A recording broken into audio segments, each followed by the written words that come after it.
Hi everyone, so here we are again on the move in some location, giving a little bit of therapy whilst we're out and about. I'll just let you have a little look and see where we are. Or panorama. We're in a nice little healthy cafe.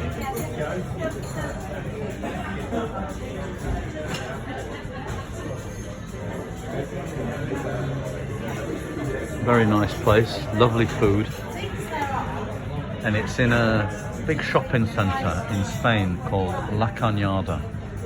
There's the sign, La Cañada. And we've done a little bit of shopping and just done a nice lunch. By the way, this is on the Costa del Sol still, near Marbella. Very, very rainy day today. It's like a wet weekend in Blackpool instead of a sunny break in Spain, but apparently the sun's coming back tomorrow, so we'll be okay. And it is about 1 degree or 0 degrees back in England, so I don't feel too bad about it. But here we go, Nels. I've got another question for you. So, what I'd like to know your thoughts on is how do we stop this obsession or anxiety with regards to worrying about what other people think of us, what other people's opinion is of us, and then acting out accordingly to worrying about that opinion, rather than just thinking more about what we think of ourselves and what we think the right thing to do is. Okay, so I'll start off with a platitude, which is comparison is the thief of joy. What happens to us is that the more insecure we become, the more needy we become. And the more needy we become, the more we outsource that need to other people. So whether we're looking for other people to provide us with safety or love, protection, entertainment, people to have our backs, to resolve problems for us, and to give us their approval, absolutely. So, if I had to sum up therapy in one word, that word would be responsibility. So ultimately, it's about the relationship that we have with ourselves. And the more secure that relationship is, the less needy we are. So again, we go from the survival place of being needy to the thriving place of want. So we don't need other people's approval. We might want it and we might feel good for getting it, but it's not, it doesn't define us. Sure. So this kind of constant search that a lot of people have for acceptance or validation or approval of what we're doing or what we've achieved or how we look, even what we're wearing, you know, how we're acting. It's I think it's a constant bane in people's lives, don't you think? Well, it's understanding human beings, really. So we are pack animals, and we're driven by 4 main drives. So we're sexually driven, we're socially driven, we're safety driven. And it's the socially driven that we're thinking about here. So we're always looking to connect with other people. And we're looking to connect with other people. And so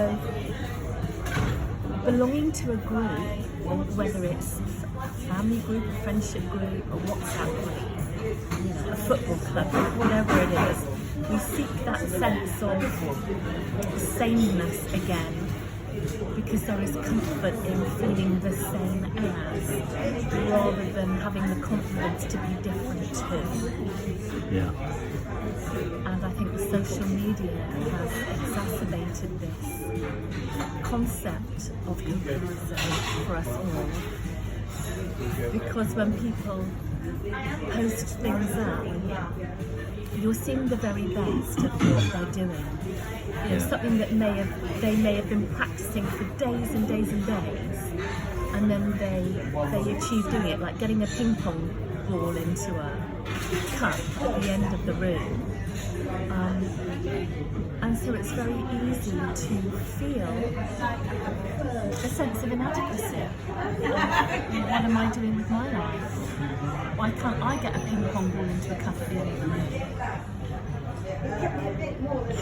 And also, what do you think about the idea that actually it's quite embracing and empowering to let other people or the world know that maybe you don't feel as though you're doing that well at the moment, or you're not your best self, and you kind of on a journey towards trying to improve, and you're not constantly at the top of the mountain. Yeah, it's funny you should mention being at the top of a mountain, because I was thinking about Buddhist monks and people who spend a lot of time meditating, because that's the difference between being as opposed to doing. Yeah. So we are human beings. Just the fact that we're here at all is a miracle in itself. And so trying to imbibe the concept that we are enough, just being who we are. The reason that that's so difficult for us to take on board goes right back to when we're babies, really, right back to when we're little. The adults around us, teachers, parents, family, siblings, wanting us to learn and be educated so that we can all be princesses and princes and geniuses, and be first to be potty trained and getting A stars. So we're brought up in that linear world of achieving, being top set, top of the class, piano lessons, violin lessons, black belt and judo, whatever it is, we're always striving for more and more, and that's what we're encouraged to do by our parents. And so once we understand that is part of the conflict for us. Yeah. The conflict is trying to be, but also trying to do. Yeah.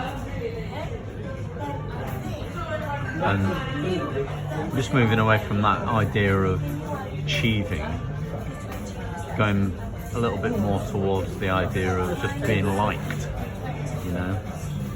Say, for example, somebody is in an area, they've moved to a new area, or moved to the city or a new town or a country or something, and they want to make some friends, create a social circle for themselves. Or they've lost a lot of friends and need to start making some new ones. This worry about whether they're enough, whether they're going to be liked. And that worry is, of course, fear-based, and as we know, fear is the biggest enemy. So again, it comes down to how securely attached to yourself you are. Because the more securely attached you are to yourself, the more authentic you can be, without having to present a persona or put on what we call a shop front. You can just present as yourself. And when you do that, people recognise that authenticity, and people see the truth in that, in you. Yeah. And that is respected. Yeah. It's funny you should say that, because whenever, having thought about it now, whenever you have a conversation with someone about somebody else, and you kind of like assessing their good traits or qualities, you often hear people saying, "Oh, I love that person. They're so genuine. They're themselves all the time. So it's a really revered quality, and yet it's a quality that we're a little bit afraid to show. We're all, we're all trying to put on the not all, but a lot of us are trying to put on the shop front rather than just be raw and authentic. And people like that a lot more. Yeah, we all like that a lot more.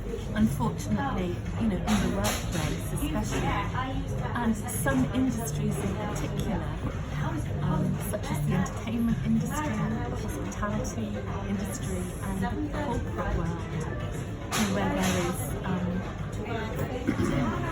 even if you're a salesperson, it's all about how you present. Yeah. And you're taught to present in our training. And so it's very difficult to bring your real self, to bring any kind of emotional landscape into connecting with other people in your working life. And that's why the workplace can be so toxic. Sure. I suppose the secret to those sort of jobs is to run with that expected structure and protocol, or whatever you want to call it, but bring your own personality into it. Yeah, very much so. As much as you can bring your own personality and just be yourself. And I've seen that, when you're getting served in high standard restaurants or something like that, sometimes you'll get served by somebody. They're absolutely brilliant at what they're doing, the attention to detail's all there, but they're kind of bringing their personality to the table as well. Whereas sometimes you get more of a robotic way of being presented to. You can see the difference. Exactly, and so that comes back to the fact that we're socially driven creatures, we're pack animals, and so we want to connect on an emotional level, and it's hard to do that with a customer services personality. Yeah. So, what's your parting shot then for anybody who's worried about what everybody thinks of them when they walk out of the door? It's to make sure that your opinion of you is the most important one. So as long as you think you've done a good job, or you're pleased with your efforts, and you're being as authentic as you can be, being true to yourself and aligned with yourself, then any praise or criticism you can take on board, but it doesn't define you, and it doesn't take the place of what you think of yourself. Right. Brilliant. Okay, well, hopefully that might be a little bit helpful to some people out there. So we'll leave it there now.